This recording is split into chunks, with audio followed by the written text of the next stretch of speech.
Thank you for joining us. My name is John Nations. I'm the President and Chief Executive Officer of the Bi-State Development Agency and Metro Transit. We are very excited to have you here today for the dedication of the newly installed public artwork at the Stadium MetroLink station. We are thrilled that one of the artists who designed the sculpture, Jennifer Andrews, where's Jennifer? Oh, there she is. Good deal. Is able to join us today, and we are very pleased to have Dan Farrell from the St. Louis Cardinals here as well. The St. Louis Cardinals are, of course, one of our great partners, and of course a great partner throughout the region. Less than 2 weeks from today, this MetroLink station, the stadium station, will become a sea of red as the Cardinals play their home opener at Busch Stadium. We think baseball fans are going to enjoy the new artwork at the station. The exciting sculpture captures the essence of what some would say is the true spirit of St. Louis, Cardinals baseball, and our unique national landmark, the Gateway Arch. Jennifer Andrews and Greg LeFevre from LeFevre Studios in New York City designed the sculpture, which is the depiction of a home run ball bouncing on the median between the stadium's tracks after being hit out of the park. Very cool. We hope to see a lot of that. Hit by the Cardinals, that's right. Yeah. And maybe not here because this will be a foul ball, right? But, let's see. As you can see, the bounce pattern of the ball echoes the shape of the Gateway Arch, and that is a winning combination. It is with great pleasure and great pride that I now introduce Jennifer Andrews to talk more about her special project. Jennifer? Thanks, John. It's really exciting to be here today and finally see our sculpture in its permanent home here at MetroLink Stadium stop. I'd first like to give a special thanks to some of the folks who helped Greg and I make this project a reality. Metro Art and Transit Director David Allen for all of his help, to our fabricator Farrell for his skill and insight, and to St. Louis native Joe Pilligrew for being a tireless tour guide and helping me really see where the heart of the city was. Metro has a really impressive public view here in St. Louis. I think they've done a really great job, and our studio is really proud to be part of their collection. And from free museums and parks to public art installations, St. Louis has a long history of providing cultural experiences to her citizens, and I think this is a legacy you should really be proud of, and I hope you help to continue. However, we all know that St. Louis' devotion to culture is rivaled by another strong contender. I don't know if I should pause here. And that is her devotion to baseball. Our studio makes artwork that is inspired by the history of a place. So when I first came to St. Louis to begin research for this sculpture installation, I was interested to dig into the archives and museums and really learn the story of St. Louis and the history of baseball. And I did not leave empty-handed. You know, there were records of enough memorable moments and important players to inspire our studio to make 100 sculptures. But what really stayed with me and what I couldn't get over after visiting St. Louis, meeting and talking to people, was what a vital part of civic life baseball is here. St. Louis fans are like no other. From the families that make opening day ceremonies an annual tradition, to the walking encyclopedias of baseball knowledge I found in every coffee shop and bar I went to, it was obvious. The real red in this city beats in the hearts of St. Louis fans. So much so that baseball has even inspired poetry here. As we're nearing opening day, I thought it would be timely to share a poem by Joseph Stanton titled Opening Game 1899. More than 100 Aprils ago, a reused, brand new team came to town. In Cleveland, they had been Spiders, but in St. Louis, scarlet outfits revealed, for the first time, their true color, and they were reborn as Cardinals. Their ace, a certain Denton Cy Young, won that first game handily, 10-1. Helped by the play of O'Connor and Tabot, at the old century's dark end, a bright red tradition had begun to glow. I think the Cardinals possess a secret MVP that will never get traded to another team. The hometown fan. This sculpture is for them. Thank you.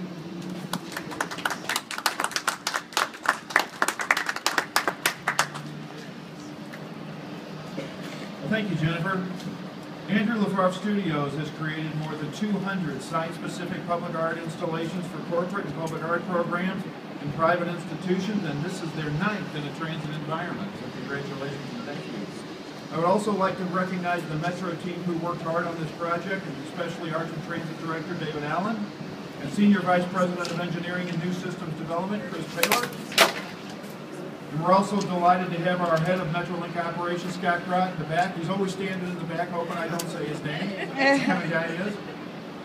The artwork is part of our commitment to improve the St. Louis region. As part of that promise to improve the area, we are continuing to upgrade some of the oldest parts of the system. This is the 2nd station of a total of 10 stations over the next few years to receive new artwork. The sculpture project was paid for with federal funds from the American Recovery and Reinvestment Act. It is certainly appropriate, and we are delighted that the St. Louis Cardinals stand here with us today for this dedication ceremony. Not only is this the most popular MetroLink station for baseball fans and Busch Stadium workers who take public transit, but it signifies a very special partnership between Metro and the St. Louis Cardinals. It is a great privilege, and I assure you at the same time a great pleasure to introduce Dan Farrell, the Senior Vice President of Sales and Marketing for the St. Louis Cardinals. Dan?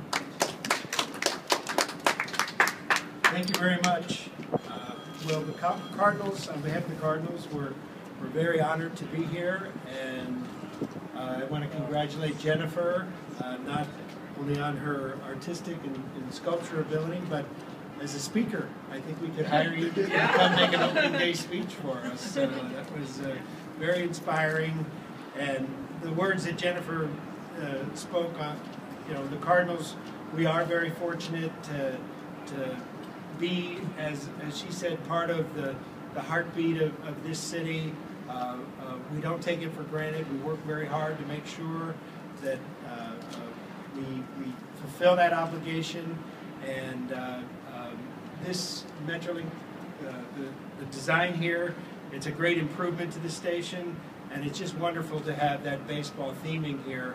We're actually talking about maybe doing some more things to brand this station home of Busch Stadium, and welcome to St. Louis baseball. But the partnership we have with MetroLink is a great one. This station is vital to us during the course of the season. Over 20% of our fans arrive at the games via MetroLink. My office is directly across the street, and I see just the volume of people coming and going. The lines are long, but they dissipate so quickly after the games.